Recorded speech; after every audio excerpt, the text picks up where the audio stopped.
alcance o variable resultado en inglés outcome, o también variable y. Existen un montón de nombres, ¿no? Entonces, cuando tenemos que nuestra variable dependiente es numérica, podemos hacer esto que se llama modelo de regresión lineal. Modelo de regresión lineal. Y aquí puede haber una o más variables. Entonces, hi, I'm Adrienne Hill, and welcome back to Crash Course Statistics. There's something to be said for flexibility. It allows you to adapt to new circumstances, like a transformer is a truck, but it can also be an awesome fighting robot. Today, we'll introduce you to one of the most flexible statistical tools, the General Linear Model, or G. ¿Por qué se quebró su bote?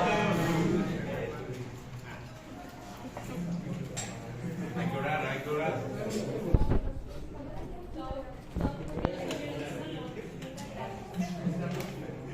no sé. Pero tenemos una hipótesis que es por cuestiones de economizar limpieza y también economizar gestión de aula y espacio. Es que aquí huele a azúcar. No hay interés por los chicas porque se la video. En internet de clima.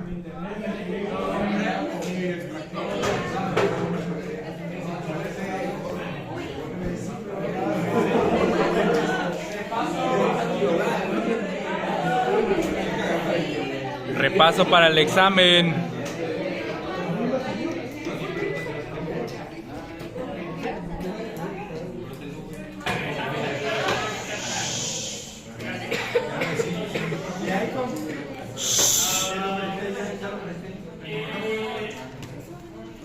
En Holanda, Países Bajos, hicieron un estudio donde querían evaluar la función cognitiva y cómo la función cognitiva iba disminuyendo por diferentes circunstancias características.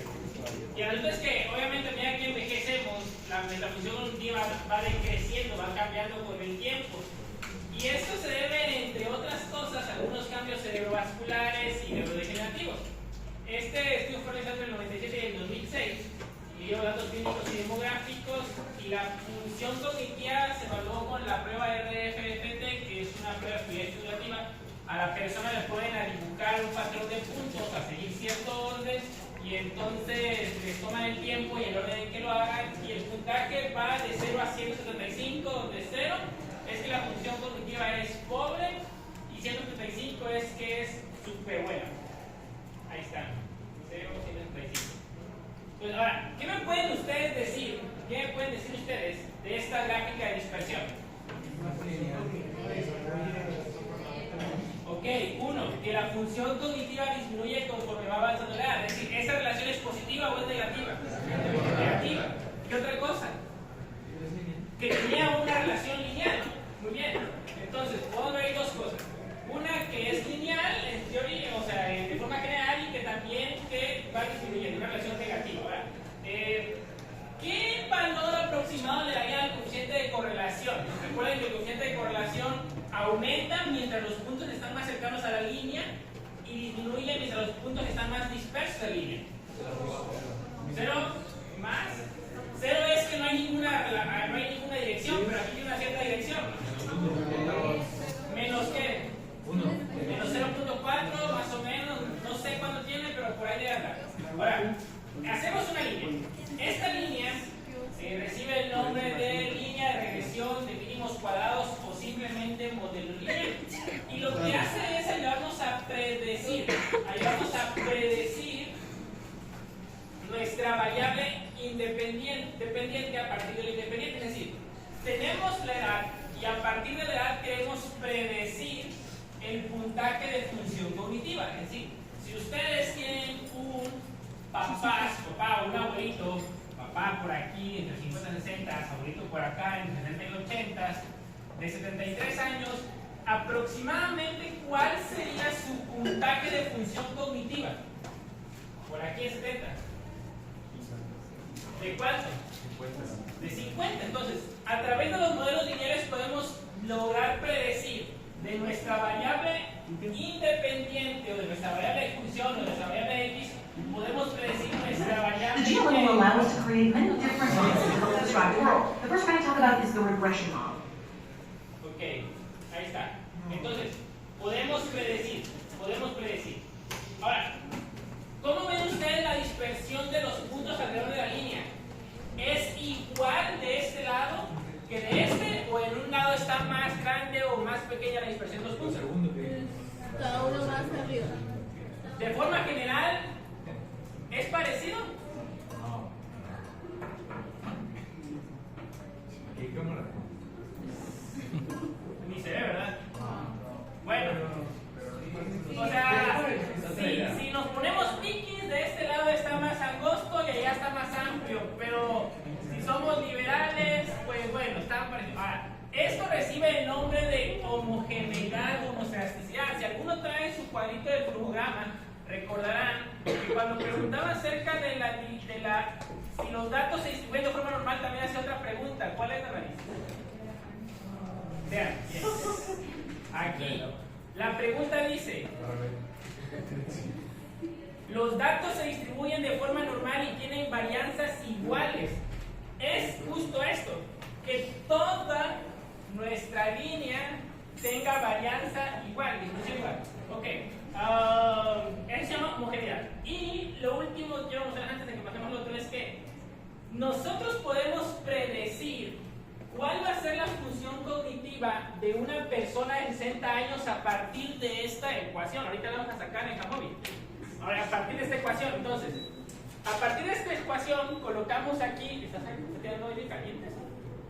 La edad, resolvemos la ecuación y nos va a dar el puntaje de función cognitiva. Ahora, si notan, van a ver que aquí tiene una cosita ahí, significa que es el valor que estamos estimando. Entonces, ¿qué más tiene aquí? Ok, ahí está. Vamos al video. Will allow us to create many different models to help describe the world. The first we're going to talk about is the regression model.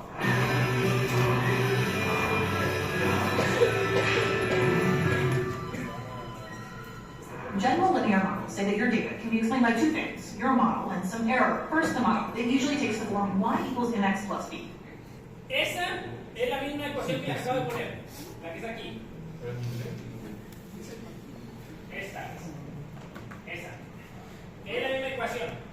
Y es esto, M es esto, X es esta, la variable independiente, y B es esto. ¿Y qué representa la M? Ahorita vamos a ver. Y, M, X y B. Y, M, X y B. Ahí está. Or rather, y equals b plus mx. In most cases, say I want to predict the number of trick-or-treaters I'll get this Halloween by using enrollment numbers from the local middle school. I want to make sure I have enough candy on hand. I expect a baseline of 25 trick-or-treaters, and then for every middle school student, I'll increase the number of trick-or-treaters I expect by 0.01. So this would be my model. There were about 1,000 middle school students nearby last year. So based on my model, Va muy rápido.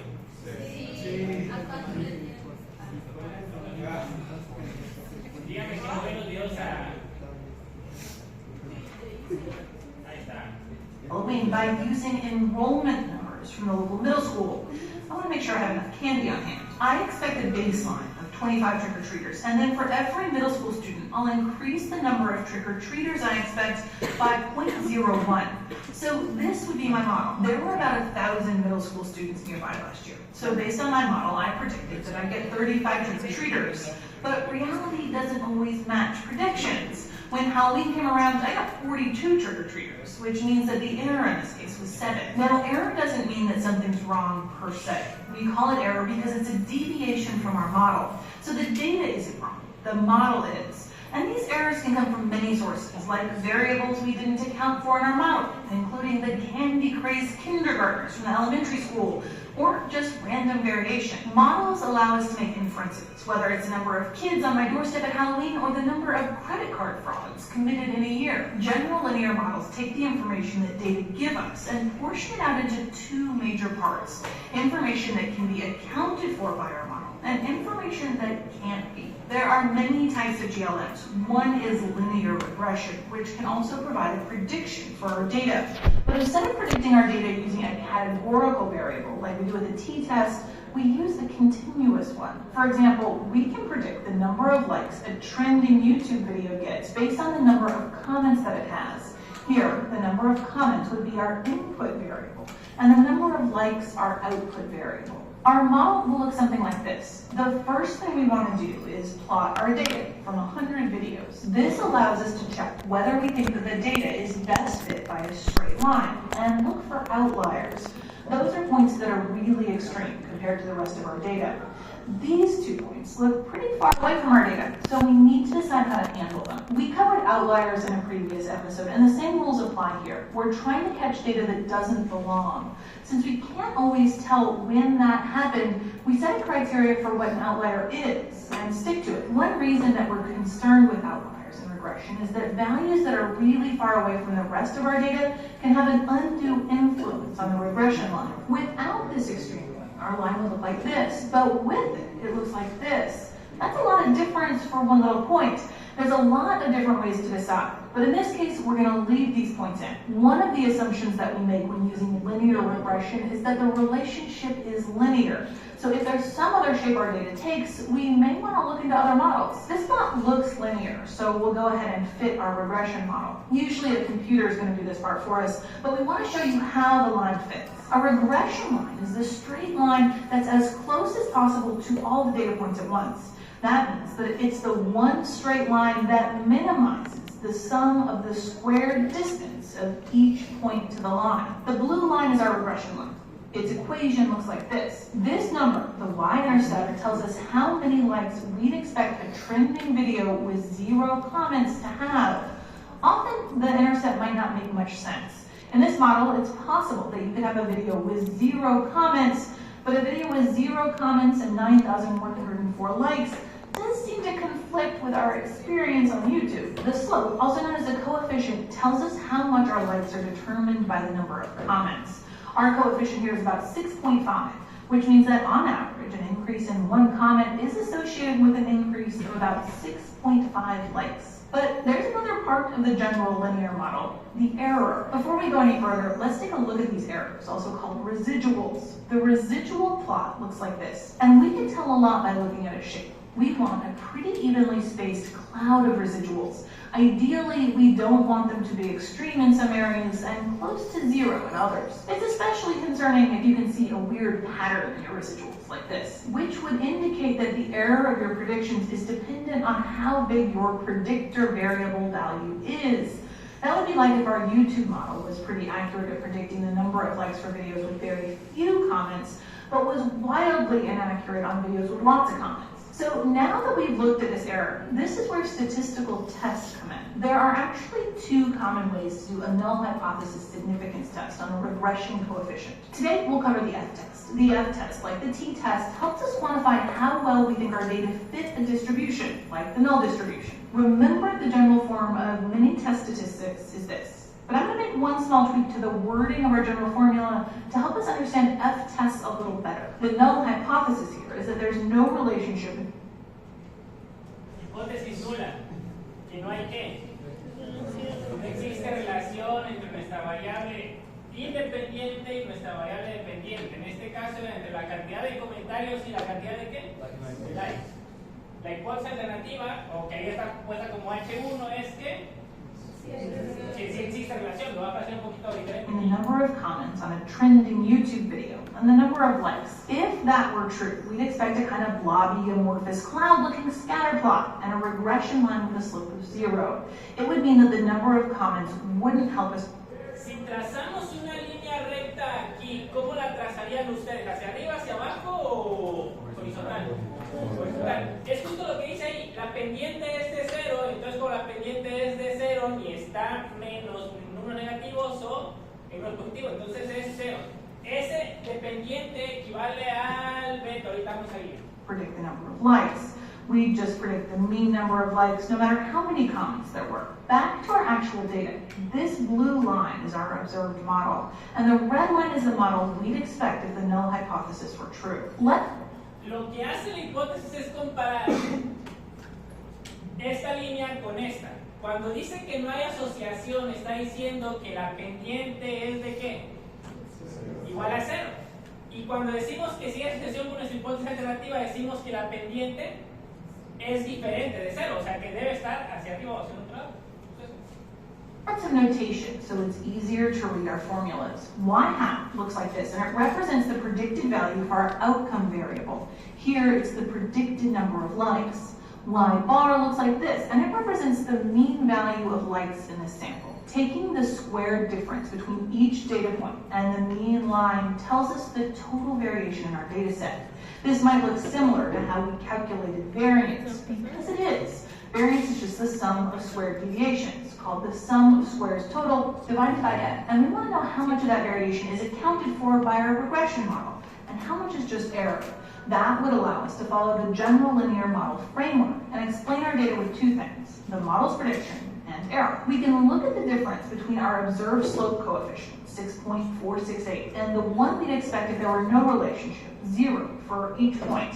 And we'll start here with this point. The green line represents the difference between our observed model, which is the blue line, and the model that would occur if the null were true, which is the red line.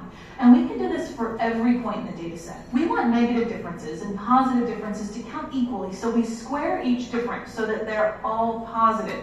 Then we add them up to get part of the numerator of our F statistic. The numerator has a special name in statistics. It's called the sum of squares for regression, or SSR for short. Like the name suggests, this is the sum of squared distances between our regression model and the null model. Now we just need a measure of average variation. We already found a measure of the total variation in our sample data, the total sums of squares. And we calculated the variation that's explained by our model. The other portion of the variation should then represent the error, the variation of data points around our model, shown here in orange. The sum of these squared distances are called the sums of squares for error, SSE. If data points are close to the regression line, then our model is pretty good at predicting outcome values, like likes on trending YouTube videos, and so our SSE is going to be small. If the data are far from our regression line, then our model isn't too good at predicting outcome values, and our SSE is going to be big. Alright, so now we have all the pieces of our puzzle. Total sums of squares for regression, and sums of squares for error. Total sums of squares represents all the information that we have from our data on YouTube likes. Sums of squares for regression represents the proportion of that information that we can explain using the model we created. And sums of squares for error represents the leftover information, the portion of total sums of squares that the model can't explain. So the total sums of squares is the sum of SSR and SSE. Now we follow the general linear model framework and taken our data and portioned it into two categories: regression model and error. And now that we have the SSE, our measurement of error, we can finally start to fill in the bottom of our F statistic. But we're not quite done yet. The last and final step to getting our F statistic is to divide each sums of squares by their respective degrees of freedom. Remember, degrees of freedom represent the amount of independent information that we have. The sums of square error has n, the sample size minus 2 degrees of freedom. We had 100 pieces of independent information from our data, and we used 1 to calculate the y-intercept and 1 to calculate the regression coefficient. So the sums of squares for error has 98 degrees of freedom. The sums of squares for regression has 1 degree of freedom, because we're using 1 piece of independent information to estimate our coefficient, our slope. We have to divide each sums of squares by its degrees of freedom, because we want to wait. Estoy adelantando porque no escapa a lo que vamos a ver ahorita, entonces no se preocupen si no lo entienden. Appropriately. More degrees of freedom and more information. It's like you wouldn't be surprised that Katie Mack, who has a PhD in astrophysics, can explain more about planets than someone taking a high school physics class. Of course she can. She has way more information. Similarly, we want to make sure to see their p-value, the probability that we get enough statistic information. Ahí está.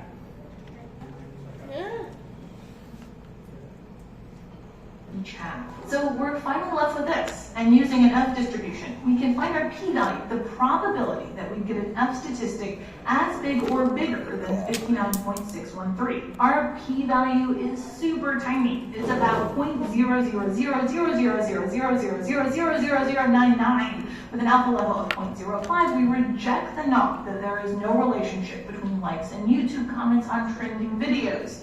So we reject that true coefficient for the relationship between likes and comments on YouTube is 0. The F statistic alone. Ok, entonces, regresando a esto, los modelos lineales nos ayudan a poder evaluar la asociación entre dos variables, pero nuestra variable dependiente o de desenlace o resultado tiene que ser una variable numérica. Para esto, entonces, ya les había comentado que déjenme regresar rápido. Tenemos un diagrama de dispersión. ¿No está poniendo nada acá?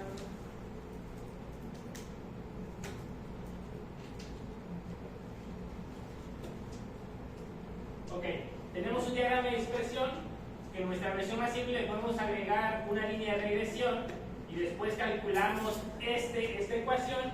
Y aquí el asunto con esta ecuación sería, ¿cuál sería el puntaje de función cognitiva de un abuelito, de nuestro abuelito? Por ejemplo, si todos lo pueden calcular, ¿qué edad tienen sus abuelitos si todavía viven? ¿O qué edad tienen sus papás si sus abuelitos ya no viven? Agarren una hoja y calculen. Entonces, ¿qué hay que hacer? Tenemos que sustituir donde dice la edad que queremos predecir, En este caso, yo daré el ejemplo de un adulto mayor de 73 años, y lo que hago primero es multiplicar 73 por menos 1.26, me va a dar 92. Como es positivo por negativo, me da negativo. Entonces, a mi 137 le resto el 92 y tengo que, en promedio, para una persona de 73 años, el puntaje de RFFT sería de 45. Ahora, todas las personas que tengan 73 años van a tener un puntaje de RFFT de 45. No, es justo lo que mencioné en el video, que son los que lo llamamos errores. Vean, tenemos a muchas personas, aquí está una persona de 73 y no todos tienen, incluso vean, ninguna tiene el puntaje predicho. Entonces, eso es lo que decía, que hay errores. Y a estos errores, a esta diferencia entre los valores individuales y lo que predice mi línea de regresión, le llamamos residuales. Y con esos residuales es que se calcula la prueba F. Entonces, ideas generales para el modelo de regresión. Es un método que nos ayuda a predecir o evaluar la asociación entre una variable de respuesta numérica y un conjunto de posibles variables predictoras. Solo debe usarse con datos que muestren relaciones lineales o aproximadamente lineales. Bien, que anda ya bien tranquilo, quitado de la pena. Lo veo, está cerrado ahí. ¿Quién es? Es que dejó grabando y yo la cual le dimos que andas caminando allá afuera.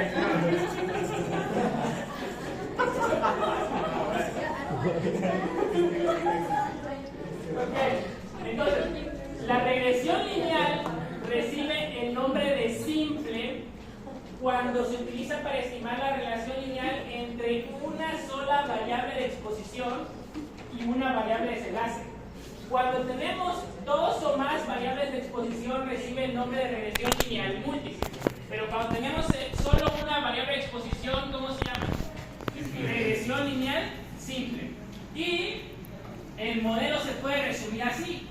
Y es igual a beta 0 más beta 1 por x, o que en el video se colocaba y es igual a m más bx o xb, donde este m es igual al beta 0 y este b es igual al beta 1 de aquí, pues el x sigue siendo la x, ¿no? Ok, entonces, no les pasé en Jamón y la base de datos. Uy, qué maravilla. ¿Cómo?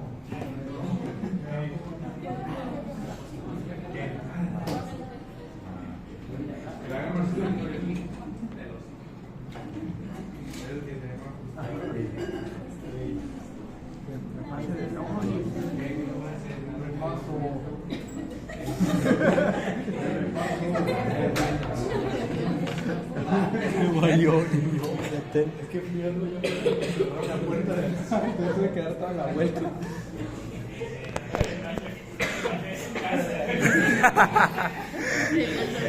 Sí, pues sí, yo también vi la ventana abierta. Dijo, miren quién anda yo, el que anda grabando. Parecía hablar con la polola. No. ¿Cómo que una polola?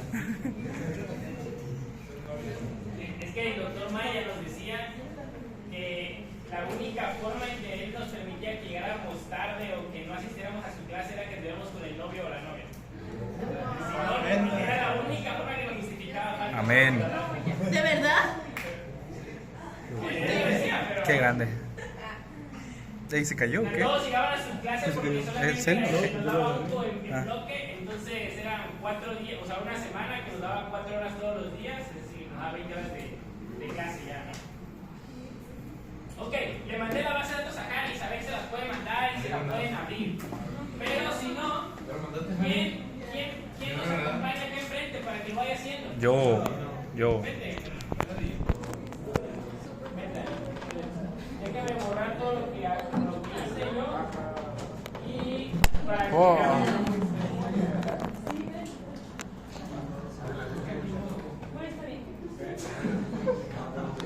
Ok, estos son los datos que tenemos. Estos son los datos que tenemos. De hecho, la presentación ya está todo ahí para que.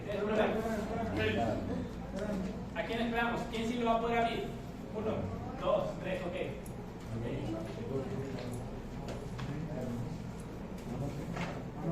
Yo ya no intento esto del iPhone. Listo. Vean, lo primero que hacemos cuando estamos evaluando esto, que necesitamos saber si la relación es lineal. Entonces hacemos un diagrama de dispersión. Así que eso, mientras la descargan, vete a hacer un diagrama de dispersión, análisis. Ya que estás en análisis, vete a exploración y ahí dice gráfico de dispersión. Ok. Y podemos colocar la línea de regresión, le colocas donde dice lineal. Y entonces pasa a eje X, voy a eje X, pon la edad. Hasta arriba están, son las dos primeras. Edad, eje X. Y en eje Y coloca el RFFT. Ah, porque ya se lo mandé hecho. Sí, si ya viene hecho, ok, está bien. Pero síganlo para. Ok, ahí está, listo. Ahora, lo segundo, vamos a hacer modelo de regresión. Vayan a análisis, regresión y van a ver una opción que dice regresión lineal. Muy bien, dale clic. Y vete hacia arriba. No lo puedo Y abrir. donde dice variable dependiente, ¿cuál es nuestra variable dependiente? ¿La edad o el puntaje? La función cognitiva. La función cognitiva, entonces colocamos en variable dependiente. Y la edad la colocamos donde dice covariables. Vean que la edad es numérica y el cuadrito de covariables abajo a la derecha trae una regla. Listo. Y ya están. Ahora, ¿cuál era la prueba estadística que utilizamos para probar si había asociación entre variables según el video? ¿Cómo se llamaba? ¿La prueba qué? F. Entonces, vayan hacia abajo y vean ahí donde dice ajuste del modelo. Abran el panel que dice ajuste del modelo y ahí aquí donde dice prueba F.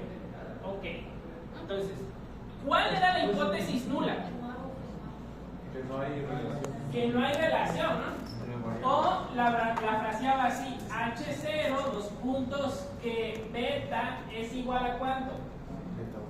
A 0. A 0. Porque el beta 1, vea beta 1, ¿es cierto? Porque el beta 1, ahorita les voy a explicar. Pues ahora, según este valor P, si nuestra hipótesis nula era esto, o lo otro es que no hay asociación, ¿qué pasa con nuestra hipótesis nula? Es menor. ¿La rechazamos o no la rechazamos? Otra vez. Esto ya se lo deben saber todos, de memoria lo deben repetir. Vean, cuando el valor de P es menor que alfa, rechazamos la hipótesis nula. ¿Cuánto vale alfa? 0.05. ¿Cuánto vale P? 0.001. ¿Qué es mayor? ¿Alfa o P? Alfa. Alfa. Entonces, si P es menor que alfa, ¿qué pasa con la hipótesis nula? Se rechaza. ¿Y cuál es mi conclusión? No hay relación. Que sí hay asociación. Ah. Ahora, vean, ya encontramos opción, pero que la ventaja del modelo de regresión lineal sobre los coeficientes de correlación es que aparte de encontrar relación, con los modelos de regresión podemos predecir, mientras que eso no podemos hacerlo con el modelo con las coeficientes de correlación. Entonces vamos a la presentación y ahorita regresamos aquí. Vean, guarden. Entonces, Ahí se me veía mi chompa, no, Marcos. este no es. Mi chompa se me veía. Esa es la clase. Ahí está. Pícale play en reproducir, por favor. Ahí está. ¿Qué?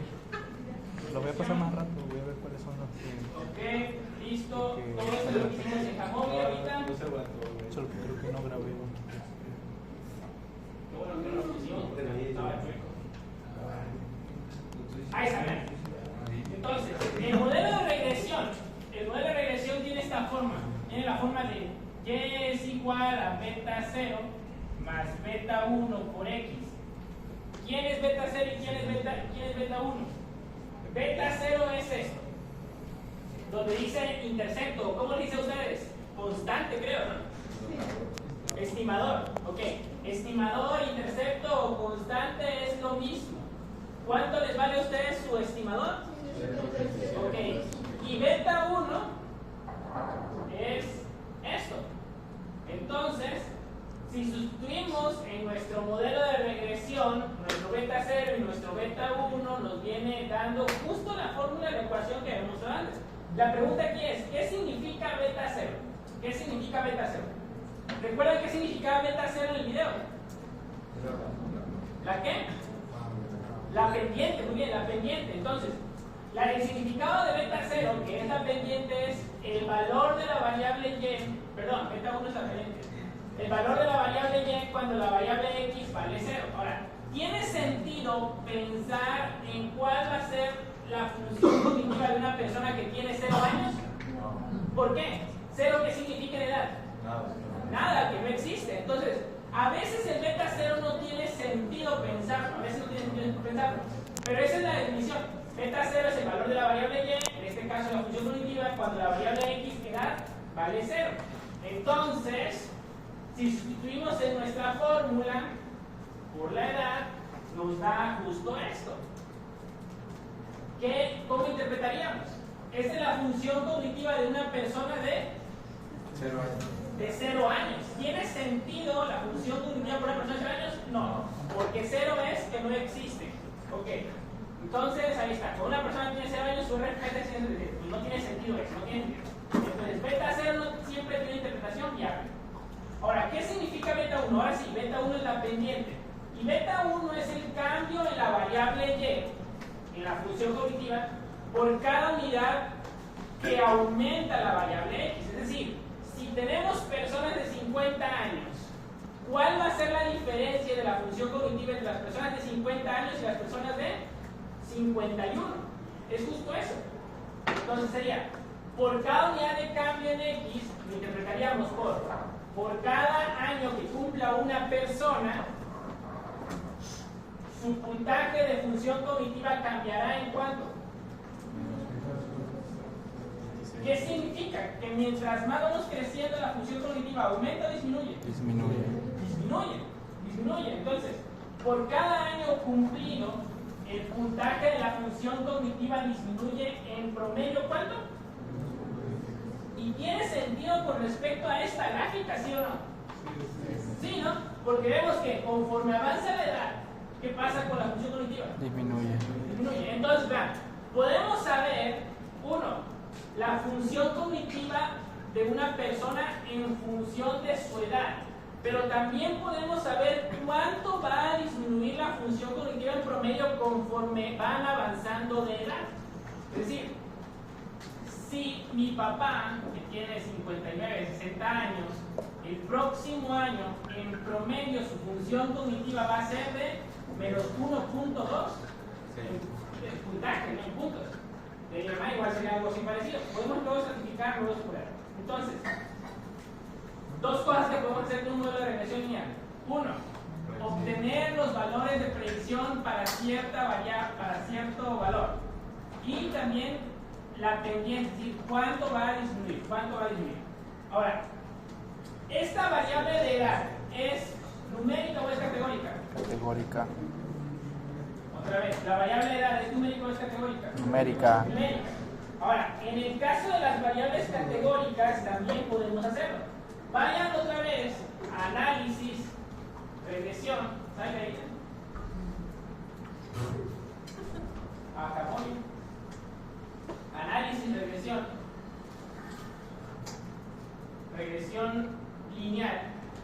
Y pongan otra vez en variable dependiente RFFT.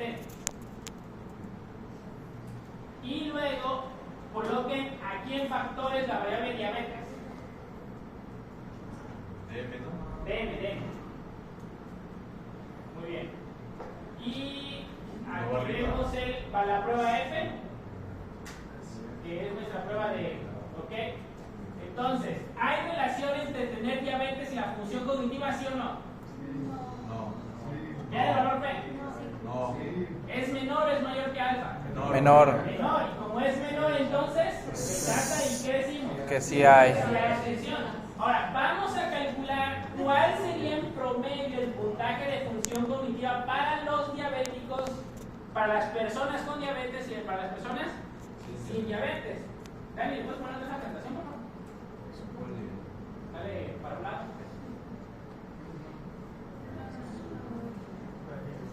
abajo. A la izquierda. Aquí en el tallo. Ese. Vale, voy a reproducir.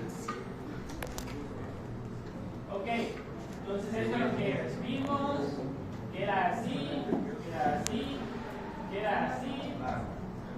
ahí está la prueba F, y vean, entonces, en este caso, como no tenemos variables numéricas, a nuestras categorías de si tiene diabetes y no tiene diabetes le damos un número, y a nuestra categoría de referencia, que son los que no tienen diabetes, le vamos a dar el valor de 0. Todas aquellas personas que no tengan diabetes le damos valor de 0. Y los que tienen diabetes le damos valor de 1. Es lo que significa aquí. DM si tiene diabetes, DM igual a 1, si tiene diabetes, DM igual a 0 si tiene diabetes. Entonces, ¿cuál es nuestro beta 0? Beta 0 es este, el 69. Y beta 1 sería este. Ahora, ¿qué significa en este caso donde nuestra variable independiente es categórica? ¿Qué significa beta 0? Beta 0 significaría el valor de la variable y, es decir, el valor de la función cognitiva cuando nuestra variable x vale 0, es decir... Es lo mismo, ¿no? Sí, es lo mismo, pero ahorita, ¿qué es 0 en diabetes? Que no tiene diabetes, entonces sería el valor de la función cognitiva cuando las personas no tienen diabetes, que sería así, sustituimos, resolvemos la ecuación y entonces sería el promedio de función cognitiva para quienes no tienen diabetes es de 69. ¿Y qué significa beta? Aquí está, ¿verdad? 69.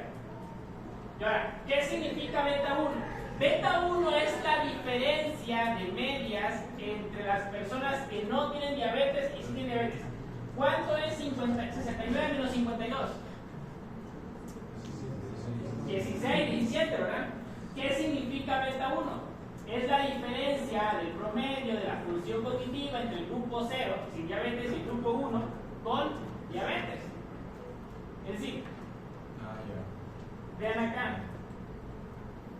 Este menos 16. ¿Qué es ese menos 16? ¿La diferencia de qué? De la función cognitiva entre quién? Diabéticos y no diabéticos.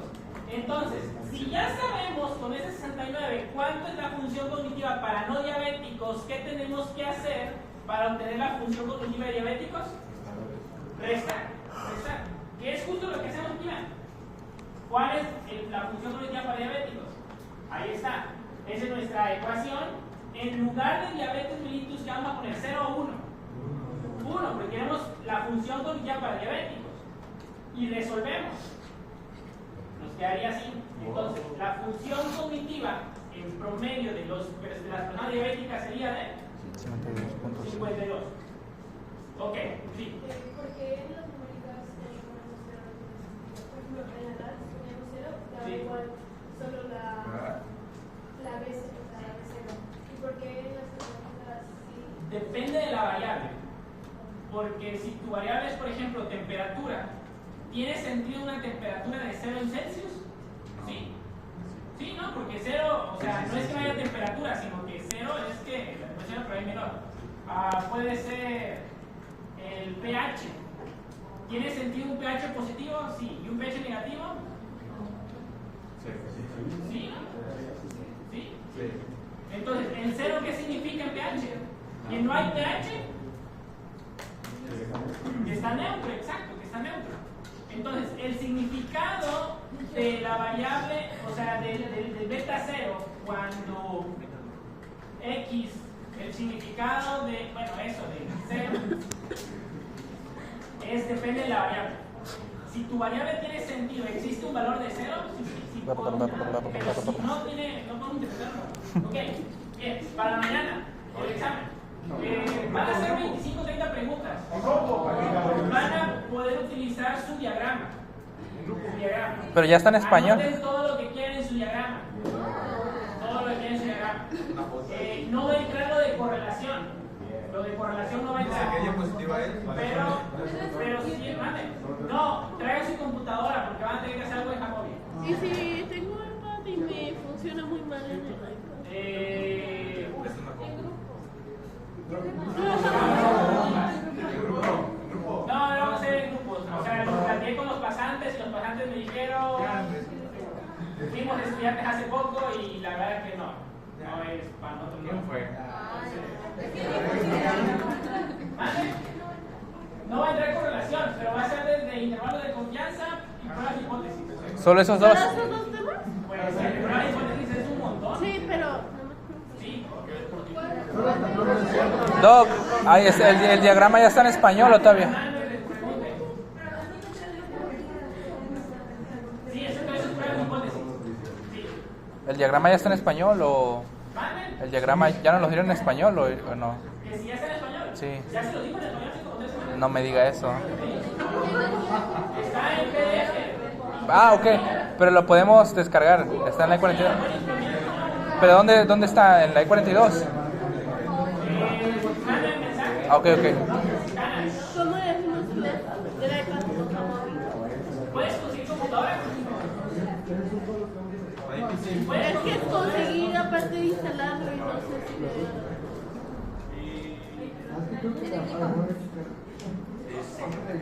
Oiga, de interés de confianza, ¿no? Bueno, ¿La presentación? No,